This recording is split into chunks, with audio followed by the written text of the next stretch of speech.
नमस्कार, मी भगीनाथ आपल्या सर्वांचे मनापासून मनापर्यंत स्वागत करतो. तर आज आपण आलेलो आहोत अहिल्यानगर ते संभाजीनगर या महामार्गावरील प्रवरा संगम या ठिकाणी रामेश्वर मंदिरामध्ये. तर या रामेश्वर मंदिराचे आपण प्रथमतः दर्शन घेऊ आणि दर्शन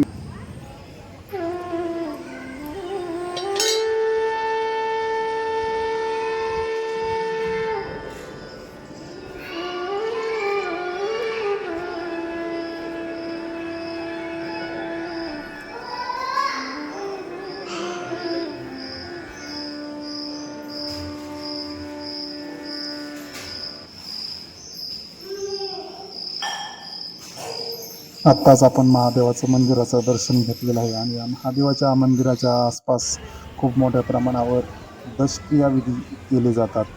तर मित्रांनो, महादेवाच्या मंदिराच्या आसपास दशक्रियाविधी का केले जातात याच संदर्भात आपण आता बघणार आहोत. मित्रांनो, आपल्या हिंदू धर्मात मयत झाल्यानंतर 10 दिवसांनी 10वा म्हणजे दशक्रियाविधी केला जातो. हा दशक्रियाविधी का केला जातो?